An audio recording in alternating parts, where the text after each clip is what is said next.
Sur le terrain militaire, c'est l'enlisement et les états-majors doivent improviser leur stratégie au fur et à mesure de leurs échecs. Le sort des prisonniers est suspendu au cours des événements et le 20 avril 1915, les Alsaciens lorrains retenus à Issoire doivent quitter la ville sans explication.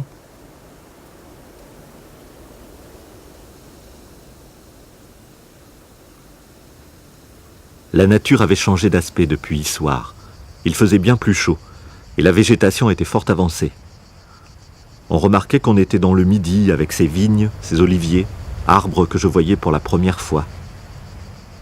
À Saint-Rémy, on nous conduisit en dehors de la ville, dans un ancien couvent, Saint-Paul de Mausolles, qui servait d'asile d'aliénés.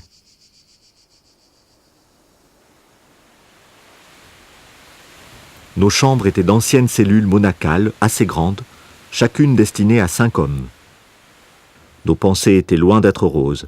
Nous étions à nouveau enfermés. Nous étions complètement démoralisés et déprimés de voir qu'il y avait une sentinelle avec baïonnette au canon devant la porte. C'est les internés alsaciens de Saint-Rémy. C'est les listes nominatives des Allemands ayant demandé, c'est-à-dire des Allemands, des Alsaciens, ayant demandé leur rapatriement. Il y avait parmi eux, il y avait aussi le docteur Albert Schweitzer, qui est un bon ami à mon père. Il a passé par Bordeaux, dans un camp à Bordeaux, et par la suite, il a été interné avec les Alsaciens à Saint-Rémy. Comme le directeur du dépôt n'arrivait pas à prononcer mon nom, il m'appelait Monsieur Albert.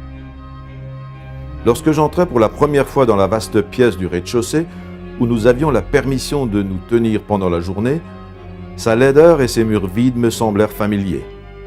Où donc avais-je vu ce poêle de fonte et ce long tuyau qui traversait la pièce? Je découvris que c'était dans un dessin de Van Gogh. L'ancien couvent où nous étions logés avait abrité jusqu'à une date encore récente des malades atteints de troubles nerveux et mentaux. Parmi eux s'était trouvé Van Gogh. Comme nous, il avait eu froid sur ce carrelage de pierre quand soufflait le Mistral. Comme nous, il avait tourné en rond derrière ces hautes murailles.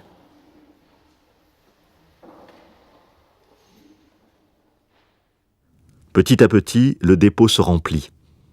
Bientôt, il y eut presque 150 personnes, hommes, femmes et enfants. Beaucoup d'internés cherchaient des distractions malsaines avec des femmes de mœurs légères. Il y en avait 2 ou 3 au dépôt. Mais je me suis toujours abstenu de fréquenter les femmes, ça je peux le dire hautement.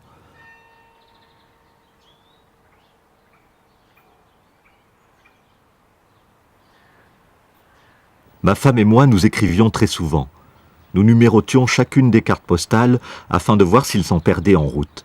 Ils ne s'en perdaient pas beaucoup, de sorte que même si une lettre mettait 6 semaines à arriver à destination, j'avais régulièrement de ces nouvelles.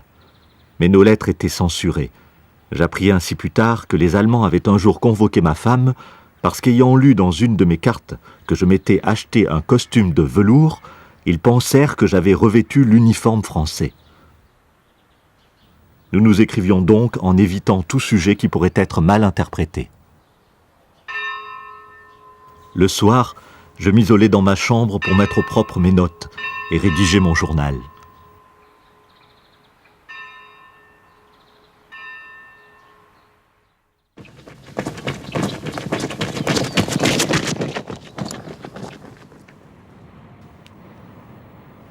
Un soir après l'appel, 3 camarades quittèrent le camp dans l'intention de se rendre à pied en Suisse.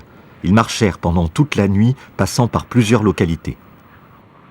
Comme le matin les routes devenaient animées, ils se cachèrent dans un fossé où ils restèrent 3 heures. Ils n'avaient pas d'eau. Le temps leur parut long, ils dormirent peu. Enfin, ils se remirent en marche. C'était un chemin aride de montagne, à 1000 mètres d'altitude. Il soufflait un vent très froid. Après 1 heure de marche, ils se couchèrent dans un fossé, où ils furent dérangés par une bergère. Ils passèrent la journée cachés dans une sapinière qui leur rappelait les Vosges. La première neige tomba pendant toute la nuit.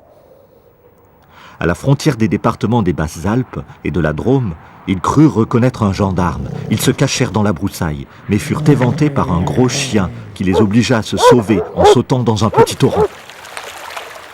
Ce n'est qu'après bien des détours qu'ils s'arrêtèrent, à la fin de la journée, dans la forêt, où ils passèrent la nuit tout trempés. Le lendemain, ils allumèrent un feu pour se sécher. Il neigea pendant toute la journée. Ils arrivèrent à Gap où ils rencontrèrent 2 gendarmes à vélo sans lumière. Les gendarmes les virent et se mirent à leur poursuite en préparant leurs revolvers. Tout à coup, 2 coups de feu éclatèrent. Ils continuèrent leur route après cette chaude alerte et arrivèrent à l'Acluse, à 2400 mètres. Il y avait plus d'1 mètre de neige. Ils étaient dans les Hautes-Alpes. Ils entrèrent dans une auberge où ils consommèrent chacun 2 œufs et ensemble 3 litres de vin. Ils furent dérangés par l'arrivée de 2 gendarmes qui leur demandèrent leurs papiers.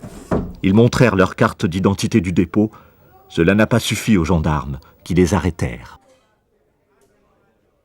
On les dirigea sous bonne escorte au dépôt de Saint-Rémy. En 10 jours, ils avaient parcouru 297 kilomètres à pied. Was weiß ich noch? Diese Flucht, von der Flucht weiß ich eigentlich nichts. Weiß ich eigentlich nur, dass er erzählt hat, dass er halt über Felder an den Wald, und da habe ich mir Vorstellungen gemacht, ne, eigene, wie das so gewesen ist. Aber dass er gelitten hat, davon weiß ich nichts. Und wo er angekommen ist, weiß ich auch nicht. Ich weiß nur, dass er dann wieder geschnappt wurde, weil man immer gesagt hat, da ist der Fritz. Ne? Aber wobei mir gesagt wurde, die Fritzen waren die Deutschen. Die wurden von den Franzosen, wurden die Deutschen als Fritzen bezeichnet. Weiß ich nicht, hatte ich den Eindruck, als ob er vielleicht die besten Französischkenntnisse von diesen Leuten, die da getürmt waren, diese 5 oder 6, und dass er versucht hat, Lebensmittel und Ähnliches von den Bauern zu bekommen. Das hat er erzählt, das weiß ich.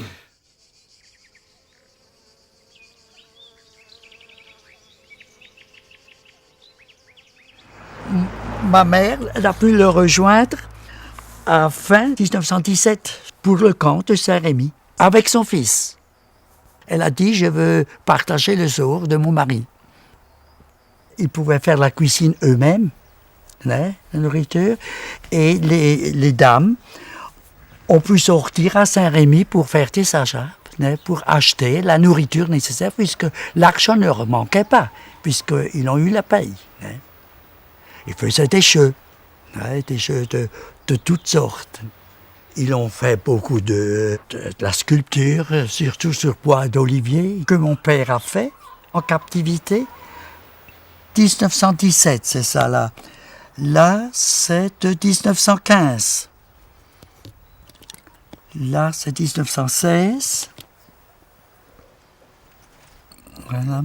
Là, c'est des petites chaînes qu'il a fait. Hein? Et ce sont des épines du bois d'olivier.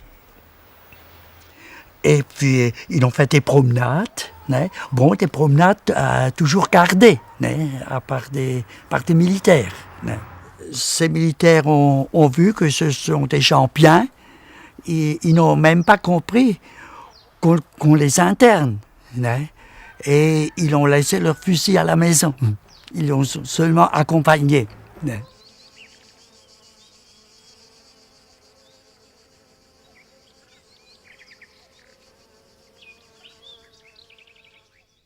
À Saint-Rémy-de-Provence, ils avaient une bibliothèque. Évidemment, il y avait beaucoup de livres en allemand. Mais enfin, il y avait des bons auteurs. Il y avait Schiller, Goethe, etc. Mais Laurent ne parle pas beaucoup de lecture. Mais il parle beaucoup de ses conversations avec ses copains, etc. Et puis, ils organisaient des espèces de mini-conférences. Mais à part ça, quoi ? À Saint-Rémy-de-Provence, il allait manger dans un restaurant tous les midis. Hein. Il ne restait pas au camp, c'était un camp ouvert. Et ça, c'est au camp de Saint-Rémy. Ils sont en excursion. Alors, on voit ces gens-là, on dit que c'est des prisonniers. C'est pas possible. Ils sont en train de faire un pique-nique, tout le monde est content, c'est dans la forêt. Laurent est debout, il s'appuie à un pin. Et puis, alors, il y a des dames en chapeau, les gens qui sont assis, là. Hein. Alors, évidemment, quand on voit ça, alors on dit, qu'est-ce que c'est que cette détention?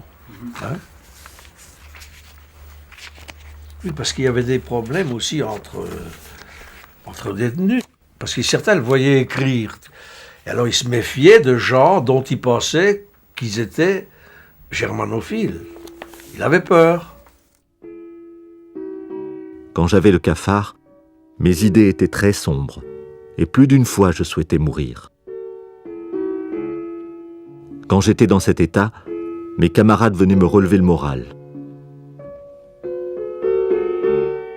Quelquefois, les promenades duraient toute la journée. Combien de fois nous avons été entendre le chant des cigales en fumant notre pipe et en parlant de ceux qui étaient restés au pays.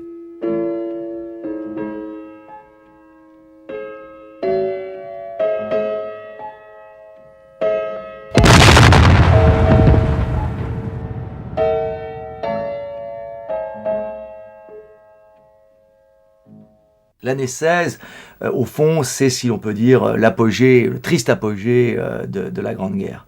C'est les grandes batailles de Verdun et de la Somme qui montrent justement à quel point les économies et les sociétés européennes avaient réussi, en quelque sorte, tragiquement réussi, dans leur projet d'automobilisation pour un conflit de ce type. La puissance de l'artillerie atteint son apogée, les masses d'hommes en jeu dans les combats sont immenses. Au fond, on a tenté de dépasser ici le blocage stratégique. Désormais, les économies de guerre sont lancées à plein régime et personne n'arrive à obtenir la décision.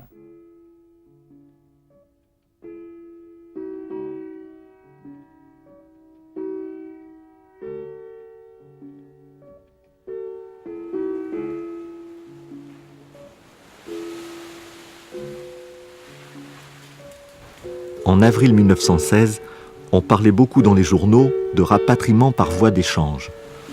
La commission alsacienne est venue nous interroger et faire de la réclame pour des engagements dans l'armée française. Ceux qui s'y engageaient pouvaient quitter le dépôt, mais il n'y en eut pas beaucoup qui acceptèrent. Quand la commission m'interrogea, elle déclara que j'étais encore mobilisable, ce que je contestais, vu que j'avais 47 ans et que je souffrais de neurasthénie. L'un des membres me rétorqua que je serais bien plus neurasthénique en Allemagne, où l'on n'avait plus rien à manger.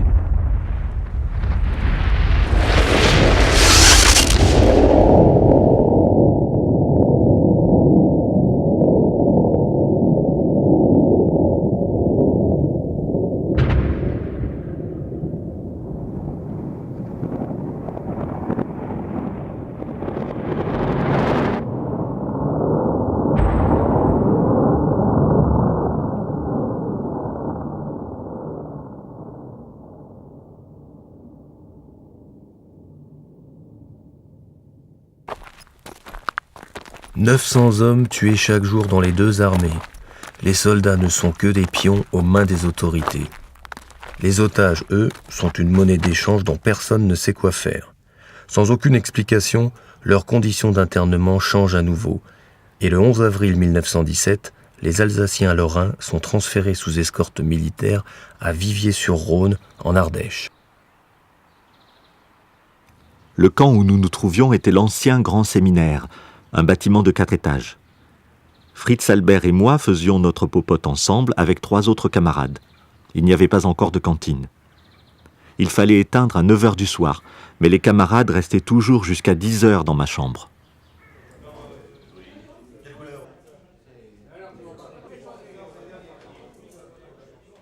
Bientôt le camp fut rempli.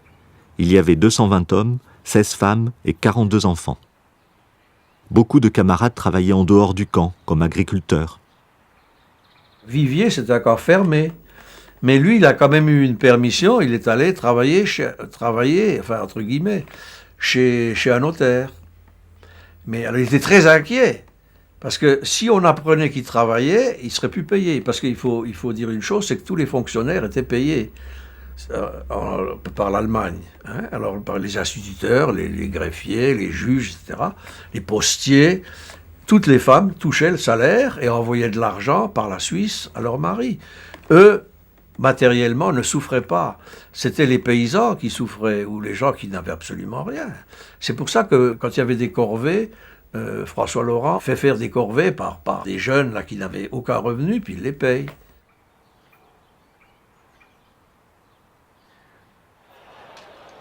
Il s'était fondé parmi les internés une petite société de musique. Je ne sais pas où il s'était procuré les instruments, en tout cas, les dimanches, il donnait un petit concert sous les arbres de la cour. Fritz Süffer avait déniché quelque part un harmonium dont il se servait pour jouer par cœur tout ce qu'il savait. Hat auch komponiert, hat mein Wiegenlied komponiert, hat den Text dazu geschrieben, also sehr musikalisch. Das haben wir dann zu Hause weitergeführt, ich auch mit ihm zusammen, haben wir Klavier gespielt. Also musikalisch war er sehr. Und er war auch ein sehr lustiger und geselliger Mensch. La nourriture était mauvaise, on maigrissait. Il y avait des restrictions sur le vin qu'on achetait à la cantine. On était astreint à des corvées. Pour tromper l'ennui, à chaque occasion, on organisait des petites fêtes. C'est ainsi que le 4 août 1917, j'ai réuni quelques amis de captivité pour célébrer, sans ma femme, notre 20e anniversaire de mariage.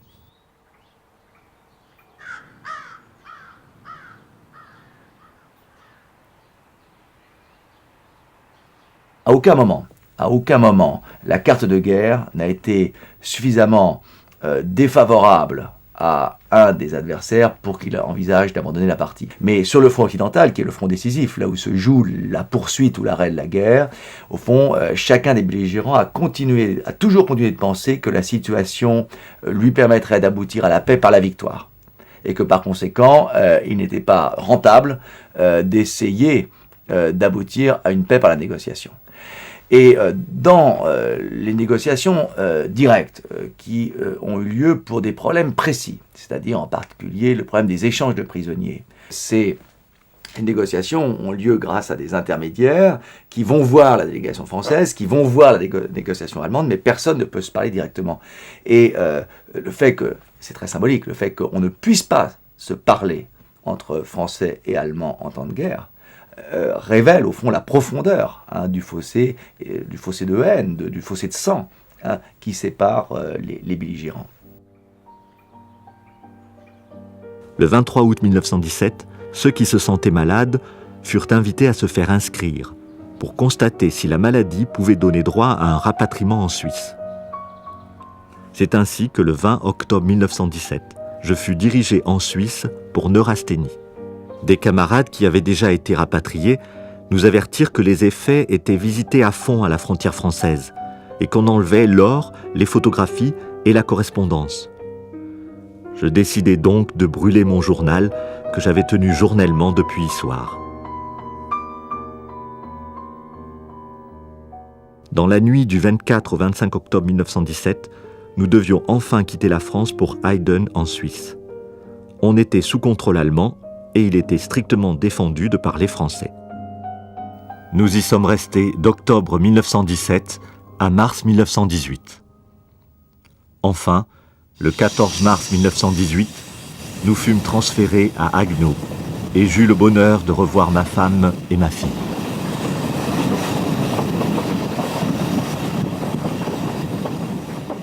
Il y avait 44 mois que nous étions séparés. Tous nous pleurions de joie d'être enfin réunis. J'eus du mal à reconnaître ma fille. J'avais quitté une enfant de 14 ans et je retrouvais une jeune fille. En mars 18, François Laurent arrive en Lorraine, toujours sous autorité allemande. La guerre n'est pas terminée. L'administration du Reich lui reproche d'avoir manifesté des sentiments francophiles durant sa captivité en France et menace de l'interner dans une forteresse. Il passe alors plusieurs mois à nouveau dans l'incertitude, suspect dans son propre pays. Léon Tacquart est enrôlé dans l'armée allemande en mars 18. Il retrouvera un poste d'enseignant en Alsace libérée. Albert Süffer retourne en France épouser une Française rencontrée en captivité. Son frère Fritz s'installe en Allemagne une fois l'armistice signé. Einfachste Erklärung für mich ist die, dass sich als ein Deutscher empfunden hat, als ein deutscher Elsässer und dass nachdem das Elsass dann französisch wurde, doch nach Deutschland ging. Glaube ich, er hat sich als Deutscher gefühlt. Als ob Vater doch ein bisschen bedrückt war, dass diese 4 Jahre sagen wir heute Geiselhaft, später Gefangenschaft, doch eben vier Jahre verlorenes Leben waren.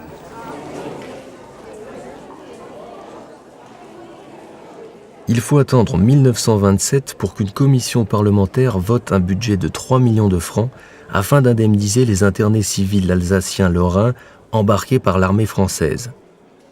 Mais s'il était facile d'estimer les pertes matérielles subies par ceux qui avaient dû tout quitter précipitamment en 1914, comment prendre en compte 4 années de souffrance morale et d'incertitude ? Pour François Laurent, comme pour la plupart, cette indemnité avait surtout valeur de symbole et l'essentiel était d'avoir retrouvé la nationalité française. Je me souviens de l'armistice en novembre 18. Le 19 novembre, je me précipitais dans la rue, les troupes arrivaient de Thionville.